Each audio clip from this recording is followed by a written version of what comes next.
If you ever wanted to be a pirate, an alien, and other wild and wacky creatures all in one game, this abstract game may be just for you. Have you ever wondered what games you should keep or you should lose? Find out here at Purdue. For the Win is an abstract game where you're moving these tiles around, hoping to get them all to connect. And you do so by playing a tile on the board and moving them around. But each tile has a unique power that can be activated. The trick is that once it's activated, it becomes deactivated. And you can't win the game as long as it's deactivated. So you have to take an action to use that deactivation and reactivate it. Confused? Well, it'll be a little bit explained more in the flow of the game, but that's a general idea of the game, is that you want to utilize these strong, awesome powers, but then you got to take an action to flip it back over at some point if you want to win the game. So there's a little bit of chaos going in it, sort of. I mean, these wild and crazy things will happen, but you know which tiles that can happen to. So all the information is in front of you.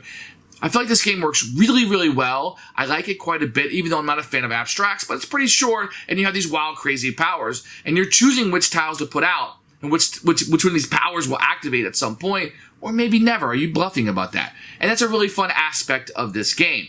Now, I think the game gets a little bit better as you know the powers, and you get more comfortable with them. There's only 5 or 6. And you know, okay, you can start planning for those so the game has a little bit of depth to it.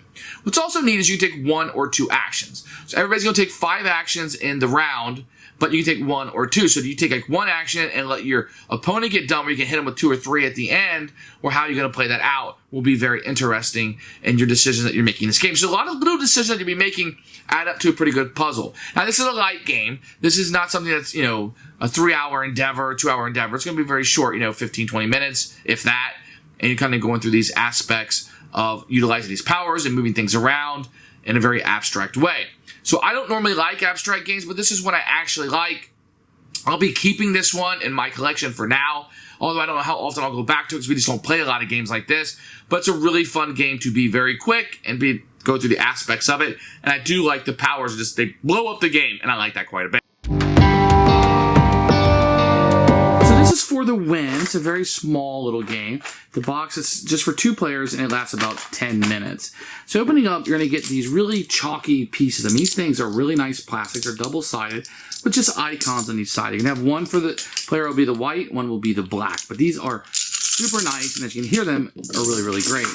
In addition, you're going to get these player aids that you'll be using, which will tell you the powers and keep track of how many actions you have. And I'll kind of show you in the flow of the play. Everything in here is really good. You're going to get a little tracker for these. You're going to get these little bean things that you'll utilize. Pretty good game. It was just a fairly cheap game, so great components. Here's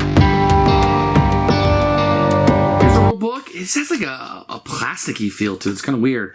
It's a fairly easy game to play. I think the book makes it a little harder than it needs to be. It gives you all the abilities in here and shows you how to win. So, good job. This is an excellent little small game if you're looking for a nice little 2-player abstract game. So it's a little bit of a difficult game to teach, but they recommend putting the monkey ones out when you start. Now, to win the game would be easy to kind of show, and what you want to do is you just want to have 5 of your things touching each other, but you want 5 different ones. So one of each, you just want them all touching. And they can touch diagonal, that's fine, but you want all 5 of yours to be out there and touching. So in this case, it's not realistic, but white would win this because they're all touching. Now, they do have to be active. So if they're on their inactive side, that wouldn't count. So, and I'll kind of explain that in the flow of the game, but they all have to be active. As long as they're touching either diagonally or orthogonally, then you would win. So in this case, this would be a winning hand. So let's get rid of this, and I'll kind of show you how you would play. So you're going to have this little player mat that you're going to have, and each player is going to have one. You put this little black thing on it. And on your turn, you can take 1 or 2 actions. So your opponent will be doing the same thing. So it's possible that you spin 1, your opponent spins 2, you spin 1, your opponent spins 2, you spin 1, you spin 1, and then you do the last 2. So it's not always you going next. Even though you're taking turns, they can take 1 or 2 actions as they're going. And here are the actions you can do. You can add a tile to the board. The only rule to it, if you add to a tile to the board, you cannot touch your own. So I could not add it to the here. Remember, that's a win condition. So maybe I would set it up here, and that would be where I would add this one to. Another thing I can do is I can move it. So you can move it up 1 space. If you look at this as like each square is a space, I can move it there. I can move it there. That's kind of what my actions would be. So you can just move it one space. And once again, you're trying to get yours close together. That's kind of the key of the game. Let's say I added this tile over here, and now I have the ninja there. On another action, I could move him up. Another thing you do is you can shove a tile. So I could shove a tile over like this and just kind of move them down, if you will. And that's an action that you can take. Another thing you can do is you can activate the ability of one of your things. So each of these guys are going to do something a little bit different. So you can tell that they all have like a monkey, alien, you have a zombie, you have a pirate, etc. And so they all do different things. And you can they're all listed here. So an alien, bring any tile into play in adjacent space. So an alien, I can just use his ability. You flip him over and use the ability, and I can bring any tile into the game, but I can put it adjacent to mine. So it might be something that you want to do. The monkey is pretty powerful. So let's say the black player's turn. He wants to activate his ability. So to do this, he can utilize it, flipping it to the red. Remember, you can only win if it's right side up. And he can flip everything over to the adjacent style. That's what's kind of important about the monkey. Is sure, you're going to flip him over, but he flipped everybody else over too. So if he was to be surrounded by a bunch, let's reset this for a second. And let's say this guy, he was kind of getting set up to win the game. Well, I could take him out of it by just flipping this over and flipping over 3 of his tiles at a time. Which brings up another action you can do is on your turn, you can flip one of your tiles over, thus activating him. So that's 1, 2, 3 turns. I kind of set him back. Another one is the ninja. The ninja is a stealth.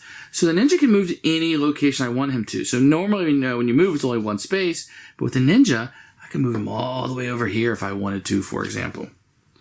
The pirate, you can shoot an adjacent tile into any other location.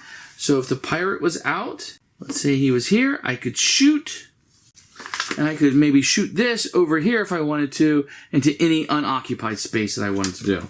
Now, if I did that, let's say that's my first action to shoot that around, this can't be like this at the end of my turn. So maybe I'd send my second turn to move him over, closing up any gaps. So there can be gaps created. I just can't end my turn that way. So I couldn't have shot him in that location on my second action. So the zombie tile is pretty cool. Let's say he's right here. He can take any tile next to it, get rid of it, and replace it with another zombie tile. So it could be my own zombie tile, or if I didn't have one available, it could be his. Well, why would I want to bring one of his out? But let's say he already had a zombie tile out on his turn. Let's say this was already out. So bringing another one out doesn't help him, right? Because he had to get everything out. So I was able to replace a monkey with a zombie. So that might help me out for whatever reason. But normal cases, I would just bring my own out. So each one's going to have an activated. And if I get all 5 of the different ones turned up on the black side, and they're all touching diagonally or orthogonally, we win the game. So that's how you play for the win. So it's going to be a tug of war about what actions you're going to use. Who should buy this game? Anyone looking for a little light abstract and something that plays really quick. Has big powers in it though. So the powers they're doing are huge and they feel big and they feel important. But it has a little bit of chaos in it. Like, they can blow up my plans at any time. But that's part of it. All the information's on the board. You know exactly what all the pieces can do. Everybody has the same pieces. It's all about the decisions that you make. And you need to plan out for those big moves of what your opponent could do to you. And it plays rather quickly, rather straightforward. I think it's going to apply to a lot of people looking for something light, that wants the big moves, maybe play something with their kids or their spouse. I think this could be a big winner for that. It's mainly a 2-player experience. You might be able to add more sets in, although the coloration of it will probably prevent that from happening because they're all white and black. For the 2 players, it's not like you can buy like a purple and a red set to mix it up. But it's a really fun experience and one I can easily recommend and one you may have missed. It'll be a keeper for us.